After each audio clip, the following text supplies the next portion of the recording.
So, for more than 100 years, we've trusted the DSE experiment dynamic single edge as a litmus test for quantum wave behavior. All those neat fringe patterns explained by classic wave interference and Fresnel integrals, right?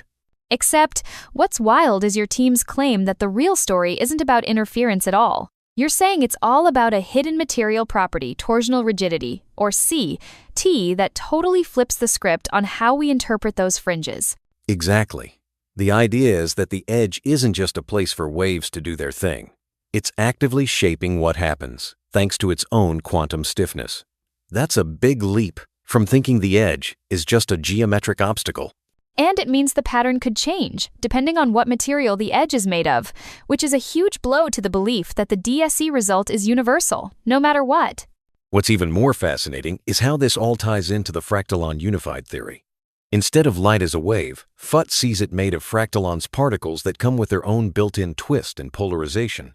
That twist, the torsional spin, is really the star here. It's almost like light can feel the stiffness of the material's CT and decides how to behave based entirely on that property, not just the shape of the edge. Right, and that's what makes the DSE outcome so much more interesting. With fractalons, the edge material CT is suddenly the main actor, not just a background prop. It definitely begs the question. If the material's quantum field is calling the shots, can we start designing edges to totally control light in new ways? The possibilities feel huge. Now, one of the real shockers was the polarimetric analysis. When light bounces off the edge, you saw its torsional polarization plane rotate by a solid 30 degrees, way outside anything classic theory predicts. That result is striking, because if the old models were right, there'd be no such rotation. It's a material fingerprint, and it's missing from the good old Fresnel equations we all learned in school. I think that's what makes this so compelling. It's not just a tiny blip. The rotation is consistent and measurable across different materials and always linked to the edge's CT value. It really makes you wonder how many other settled quantum results might actually be hiding deeper material behaviors. That actually reminds me of the Z model you've put forward. Instead of just passing by or bouncing off, light gets filtered and then re-emitted layer by layer. It's like a microscopic relay race right at the surface.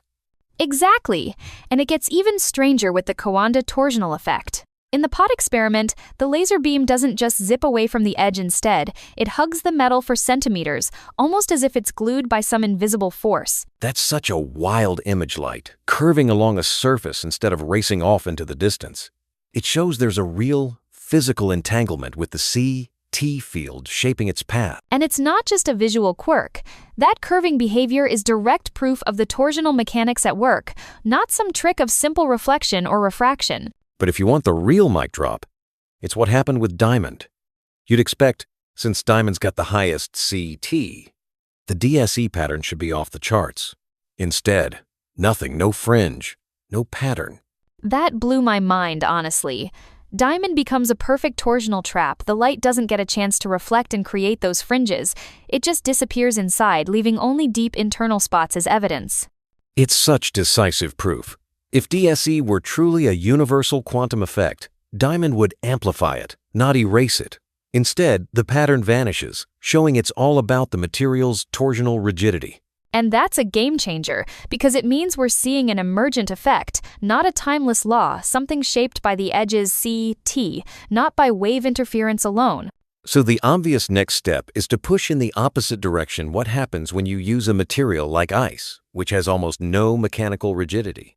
I'm really curious about that. If the torsional effect fades with ice, it'll be the final confirmation that CT, and not just geometry, is running the show. This could totally rewrite our physics textbooks. Maybe what we thought of as fundamental effects are actually just the surface appearances of deeper, material-driven mechanics. It's thrilling and a little humbling to realize how much more there is to uncover about the very basics of light and matter. I can't wait to see where this torsional mechanics idea leads next.